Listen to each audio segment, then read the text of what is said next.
Hey you. I'm gonna do a quick one because quite a few people asked me about um, my communication with my grandmother, who's my mother's mom, since she passed away, especially because I spoke to her in my NDE, and when I was crossing on the other side, she's the one who ushered me in, which was amazing for me in a sense. And if I was not aware before that she was already my guide for years before, I probably maybe would have been scared. You know, you get scared by the regular construct of the stories that's been told to you as a child growing up. But as long as I can remember, I always had these experiences, and especially in dream state, it was always my grandmother warning me about something, giving me information, direction, and I don't know how to explain it to say it's not just my grandmother. It's just that your guidance system, your spirit team will always use any way possible to direct you. And it's just for you to be aware and trust the information that's coming, and especially information that's keeping you online or really protecting you from being hurt or being in an accident or anything like that. So for me, that's my life. That's kind of what I've always had the dreams. I've always had these initial things that happen. So signs are everywhere. Somebody asks, how do I know the signs? You feel signs, you sense signs, you and many times we doubt them because it's not anything that's normal, right? So that's where you doubt and you will ignore them because you're saying it's my imagination, it's not real. And in hindsight, everything for you has been orchestrated, even if it's chaotic or it feels chaotic. Do you understand what I mean? So for me, I just had this knowing that I had this connection. And for some reason, I guess if anyone really truly asked me if it was a conversation that I was open to speak about, I would think that everyone else did too. Do you know what I mean? Had this one person who's always there. Um, so I want you to be aware of this firstly. You do receive messages in all ways. So if you don't receive message one way, guidance does not disappear when you ignore it. It simply chooses a louder language. So you missed it in dream state. For the rest of the day, repeating signs, repeating numbers, you will get a fender bender. You won't find your keys because you need not to go out until 5 minutes after the fact. You will find yourself going left instead of right if you're following the nudges. And if you aren't, the message doesn't stop there. It keeps populating in different ways, different forms. Do you understand? And that's just the way it is. So for me, I've always been aware of it. So I had very familiar telltale things, and they kind of never went away. My grandmother is her connection with me before my NDE was in dreams, and it doesn't matter what it was. I She gave me dreams before my dad had a heart attack years ago, and I'll never forget when I went to the hospital. We brought him to the hospital. He was not having a heart attack then. He was having a terrible migraine. And we just thought it was migraine. And when we brought him there, that's the same thing they thought. But before it happened, she told me heart attack. And when I went there, they said, no, they gave him painkillers and say to go. They're doing the best with what they think. They're not going to believe me telling them I had a dream he's having a heart attack.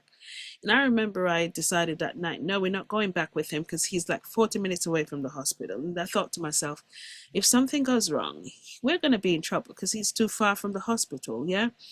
And within 1 hour of sitting on that bench and he had his head in my lap, I never forget, the first thing I felt was his hand went slump. His hand just went down and I could feel the impact on my leg.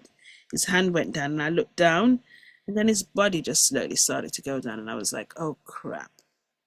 And I yelled for the porter, and when they went in there, I'll never forget, I don't know what they did, what this thing is. And I don't know, there was a doctor that came in, and maybe they're overwhelmed, and he didn't do much. And there was another doctor that came in, an African doctor, I'll never forget him. He said something, and they said, we have nothing to lose. And they went and they got a big needle and they psh, in his leg. And it's like, I don't know what the daylights it did. It's like he just came back to life. And when I say came back to life, I mean his body jerked terribly, whatever that was. This was years ago. And that was the night my dad had a heart attack without me trusting that dream and knowing it would have probably happened to him there at home, and maybe the 40 minutes drive coming down would have been too late.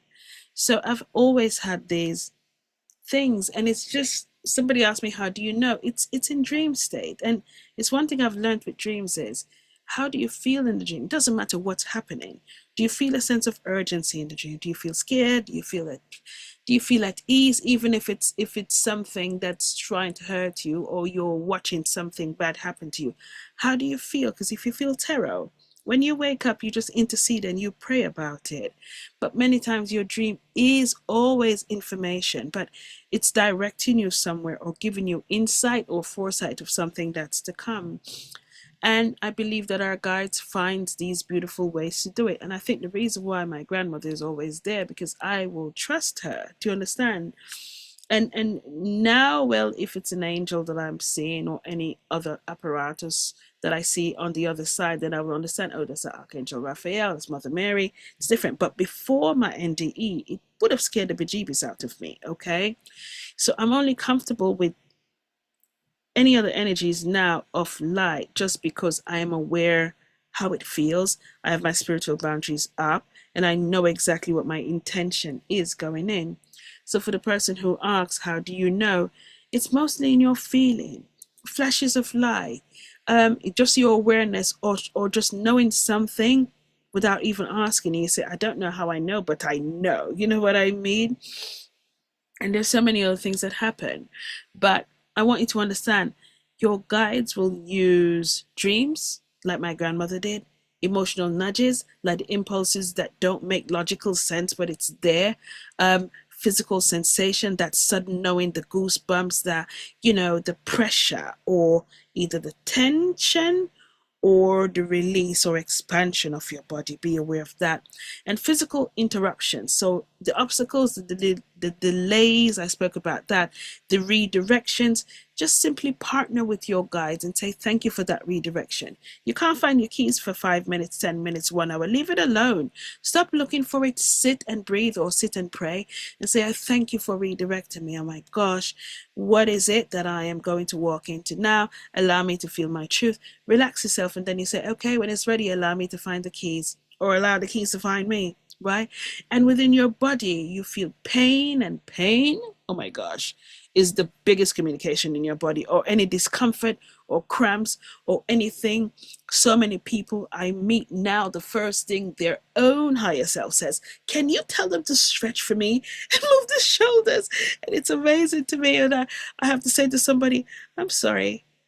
Now I start, when I hear that, now I start by asking, what emotion are you holding today? Because it's kind of weird for somebody to be in the front of your screen and the first thing you say, can you move your shoulders, because your higher self is like, allow them to move, because they got trapped energies. They were having this conversation and they just sucked everything, and they trapped all the energies, and it's just all pain across here. You know what I mean? But it's meant to be something that's fun for you to explore, to always know that you have guidance. Your guides will use whatever language you pay attention to. And what you ignore every and when you ignore every other language, they use body. So it's what you're making yourself aware of. It's not any one thing to say, oh my gosh, that's all you're going to hear. It's every message and everywhere that you can think of. All right? So every moment I thought I was alone was a moment I was being carried. And I say that and I take a deep breath, because it's very humbling to understand that I really was being carried, like you are being carried through whatever you're going through now. Every pain that I thought was breaking me was a pain that was waking me up. And it was volatile at some times, almost like bloody, you know, birthing pain or something, and you don't know what to do. But then you find out at the end of it, oh my gosh, that was waking me up out of something, some discomfort, something that wasn't working for me anymore. And it was painful only because I still wanted to hold on to that thing. Yeah. And every coincidence was, let's say, an intervention from a love you didn't know how to name yet. So every coincidence is something like that. It's an intervention. And we always have situations where we have introspection and intervention all day long. This is exactly what this is about. There are just moments in your life when you're going to realize that This quietness is the loudest wisdom that I can breathe, and I am being guided and protected. And just like the essence of my grandmother, who saved me through so many things, saved my daughter when she was being ushered in. She just gave me all the information, and listen to me. This girl is not an easy girl to be with because, okay, in every relationship that I've had, every partner that I've had that chose to step out, or as we would say, to cheat, I could tell them that they were going to cheat even before they planned it, which made it very weird. And I think it made a lot of things not work because I think they would probably wonder what kind of daylights person am I to say, yep, I had this dream. And you were going exactly here, there with that person. And I don't know the person's name, but I can describe them exactly. And it was so profound. I'll never forget this one time. There are many times, but this one comes to mind and it's kind of fun. I remember my grandmother used to send me a dream at a time when I had somebody who was stepping out. And she would show me the dreams of going up a hill. But the hill that she showed me was a hill that was close to where my mom lives. And I think she showed me that just for me to have an idea. Okay, this is the direction that this person is going. I always looked at it and wondered to myself, ignore it. Didn't pay it much mind. And I remember one night, I really had doubts that night. I was like, yeah, this is a little bit, doesn't feel right.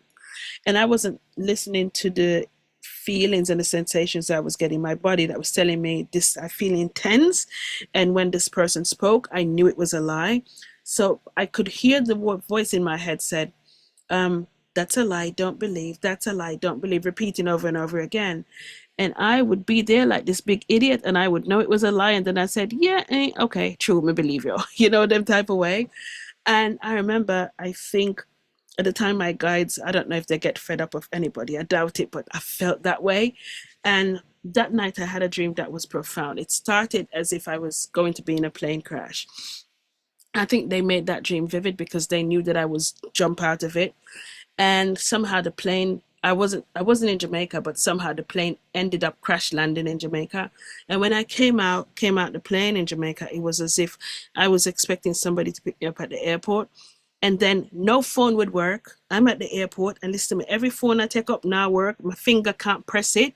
My finger is like putty, can't press the things. I can't get anything. And every driver that I would go to is like as if they can't see me, or the vehicle, the wheel on the vehicle not work. Everything was going bunkers. And I was like, I need to go home. And I looked across the road and there was a red car, a little old red car. And I said to myself, I'm going to this car and driving. So I got in the car and the car finally started and it was driving, yeah?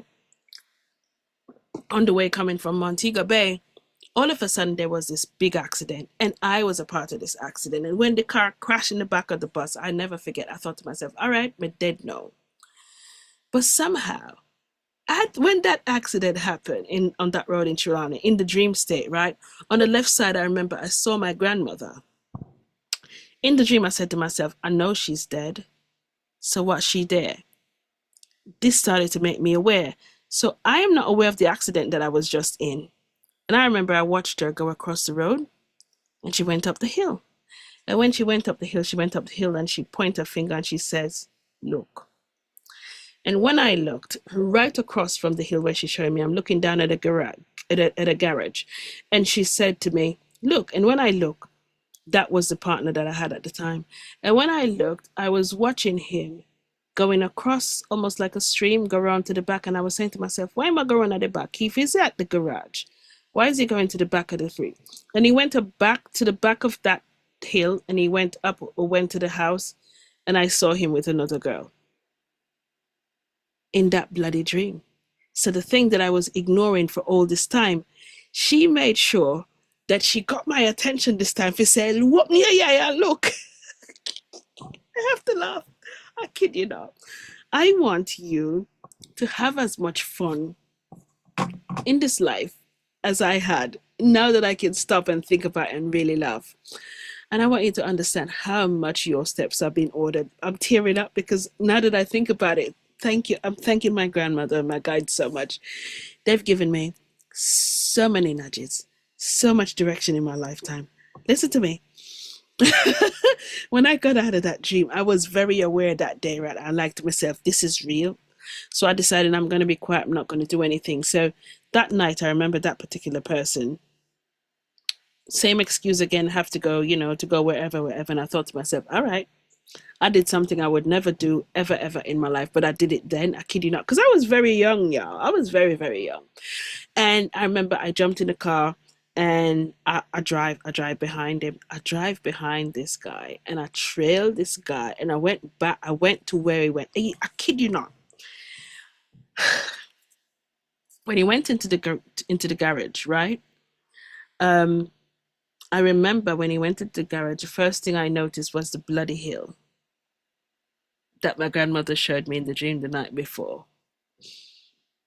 And I sit in the car, and me, an idiot, me start ball. I started to ball same time because I knew exactly what I was seeing. And yes, the car was left at the garage. Yeah.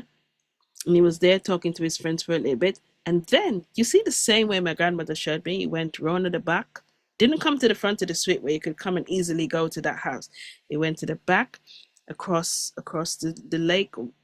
It's not really a lake. There's no water there, but it's like you go down into a pass, right? And then go up to the top. And I sat in the car and I looked at that and I was said, Jesus Christ, I bawled that night like an idiot. And I looked at it. But then, you know what? I don't think I thanked my grandmother then. Thank you, Nana. Because I don't think I thanked her then because I was so silly and I was trying to find love outside of myself. And I thought the world was going to end because this person just lied. Instead of seeing my superpower then to say, oh my gosh, you have guidance, which means nobody can fool you, right? I tell you these stories because I know it will help somebody to understand that you really aren't alone in this life. It was magnificent. And anyway, you know what happened to me right after that? I was so silly and they don't want me to say stupid. I was so unaware of the love that I am or I was at that time, at that very young, tender age in my early 20s, yeah, that even after me seeing that with my own eyes, that man could have convinced me that what me see with me, yeah, it was not my eye that see it irks me even now when I think about it, to say you really did stupid. However, the angels would say it's information.